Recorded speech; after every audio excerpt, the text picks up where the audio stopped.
The U.S. Ambassador to the United Nations, Nikki Haley, has stepped down from her post. U.S. President Donald Trump has accepted Haley's resignation, expressing hope that she could come back to the administration in another capacity. The two are scheduled to meet in the White House later today. Haley was a staunch advocate of the U.S. policies against Palestine and supported Washington's withdrawal from the UN Human Rights Council for condemning Israel's atrocities. The former governor of South Carolina also led a relentless anti-Iran campaign during her tenure at the World Body. Haley will leave her post at the end of this year.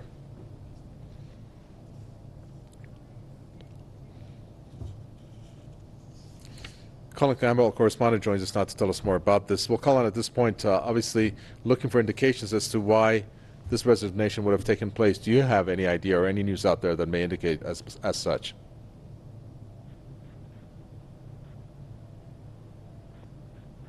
Colin Campbell, do you have us? Yes, now I do. I can hear you better now. I couldn't hear you before, but it looks like right now the president is trying to create a friendly atmosphere, as he tweeted out this morning, my friend, Ambassador Nikki Haley. And what some people surmise is that because of the midterm elections she may have other plans for her future, her political future. She's kept a good rapport with the president, despite some of the pictures that have been happening in Washington as far as it comes to diplomacy and how she's able to orchestrate that diplomacy within the administration, meaning that she has come up against some blocks and some obstacles when trying to implement policies that she's wanted to do, but she has to fit into that framework that the White House has constructed for her. Now, we're not exactly sure what the president is going to say or why she's resigning. It could be a family reason, which is why there doesn't seem to be any discord. It could be Nikki Haley planning to leave before the end of the year to plan out her political future.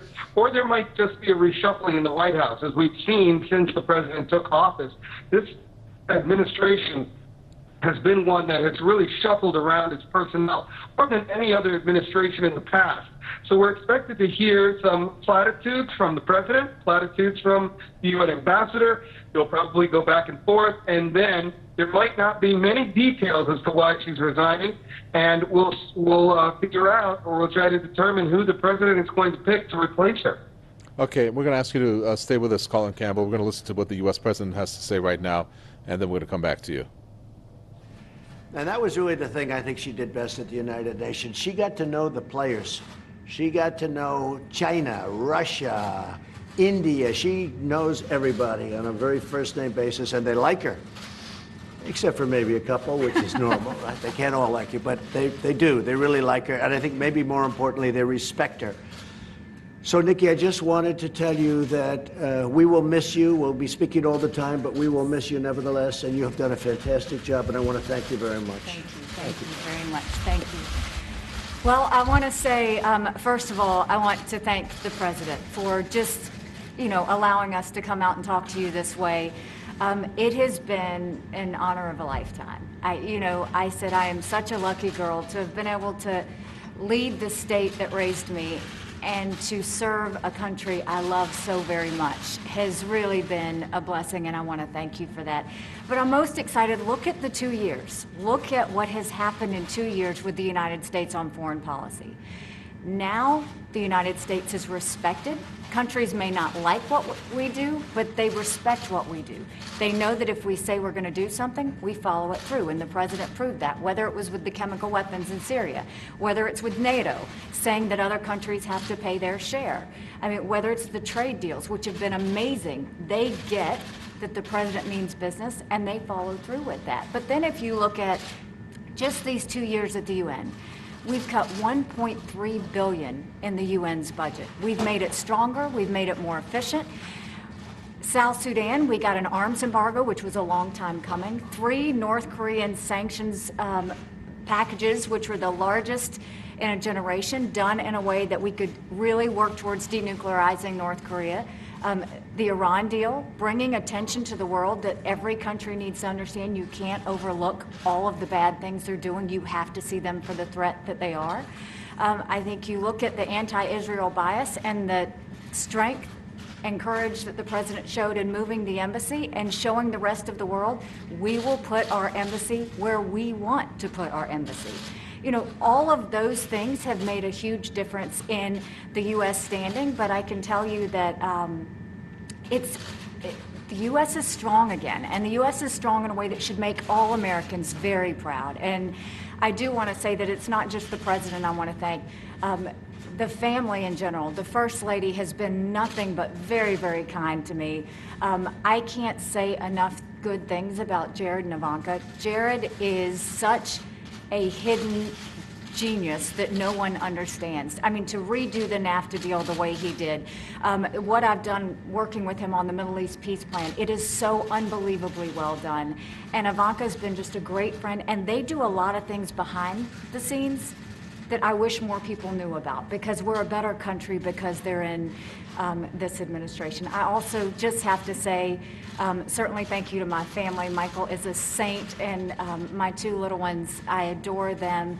And to Team USUN. You know, they sacrificed a lot. They put a lot of time and energy into it, but they have a lot of heart and really wanted to make America proud. And so with that, I'm not leaving until the end of the year. My goal is that we make sure that everything is in good place and for the next ambassador to come in. But it's a great day in the United States, and I'm proud to have been part of the team. Now, I don't have anything set on where I'm going to go. I think that the main thing was I was governor for 6 years, and we dealt with a hurricane, a 1,000-year flood, a church shooting, a school shooting. There was a lot. And then to come in and do 2 years of Russia and Iran and North Korea, it's been 8 years of intense time, and I'm a believer in term limits. I think you have to be selfless enough to know when you step aside and allow someone else to do the job. So thank you, Mr. President. It's been an honor of a lifetime. And I will say this, for all of you that are going to ask about 2020, no, I'm not running for 2020. I can promise you what I'll be doing is campaigning for this one. So I look forward to supporting the president in the next election. That's so good. Thank you, Nikki. Ambassador Haley, you listed off a long list of accomplishments. Why would you want to leave that all behind? Is it really a personal decision because you've been away from your family for so long? You know, something else too? My family is very supportive. So no, there's no personal reasons. I think that it's just very important for government officials to understand when it's time to step aside. And I have given everything I've got these last 8 years. And I do think that sometimes it's good to rotate in other people who can put that same energy and power into it. So there really is, a lot of people are going to want to say there's a lot of reasons why I'm leaving. The truth is, I want to make sure that this administration, the president, has the strongest person to fight. It was a blessing to go into the UN with body armor every day and defend America. And I'll always do that. I'll never truly step aside from fighting for our country. But I will tell you that I think it's time. And Mr. President, why make the announcement now as opposed to after the midterms? Well, Nikki's going to be staying till the end of the year, which will be just about 2 years. And I just think, and I was just, as Nikki was speaking, I was thinking when we came into office, it was almost inevitable in the minds of many that we were going to war with North Korea. If you ask President Obama, I'm sure he'll tell you that that was by far his biggest problem when we sat and met right here. But that looked like a real problem. Iran looked like a real problem. It was a question of when would they take over the Middle East prior to my coming here, and now Iran is fighting for their lives. They've got riots in all their cities. It's blowing up. Their inflation, their economy is in tatters. And at some point, they'll probably come and want to make a real deal, not the deal that they made, the ridiculous deal that they made. That was unacceptable to me.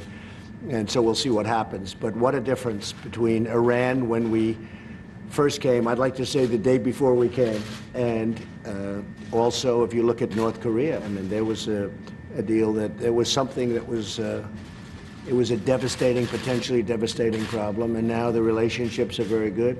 Secretary of State Mike Pompeo just left, had a great meeting, also was in China, also spoke to many of the Asian leaders or went there and had some good meetings, but had a really very good meeting with North Korea and Chairman Kim, and we've just made a lot of progress on so many other fronts also. And I think the world, as Nikki said, the world is really respecting the United States again, much more so they haven't than they have in many, many decades. We are respected again, that I can tell you. Very much respected again. And people want to be on our side. Even if you look at the votes in the United Nations, I mean, votes that we would normally get no votes, we're getting very strong votes now. So I just want to thank Nikki, and I thought this would be an appropriate way of doing it, because when you write it out on a piece of paper that, you know, Ambassador Haley will be leaving, and you say nice things, people say, well, what's going on? This is the right way to do it. And when you really think somebody's done a terrific job, I felt this was an appropriate way of doing it, and we both liked it. So I just want to thank the ambassador. I just want to thank Nikki, okay? Mr. President, who are you thinking about for a successor? Well, we have a number of people that would very much like to do it. It's a great position, and Nikki realizes it. I think she's helped make it a much better position, if you want to know the truth. I think it's become maybe a more glamorous position than it was 2 years ago. Maybe I wonder why, but it is. Yeah, I mean, she's made it a very glamorous position. She's made it more importantly, a more important position. So we have, I can almost say, many people that want to do it, and they're very good people. And I'll be talking also to Nikki about that, and to the general about that, and to my staff. But we have many people that are very, very much interested in doing it. You said you just saw Secretary Pompeo. Are you frustrated by the lack of actual announcements that are coming? Okay, there you have it. This is the, I'm not too sure what to call it. It's not a resignation setting there, but it explains, explanation given there by Nikki Haley, now the going to be the soon to be former U.S. ambassador to the UN. She will ride out the next 2 months until the end of the year. You heard her explanation, and of course the U.S. President Donald Trump and the support that he gave for her and her decision.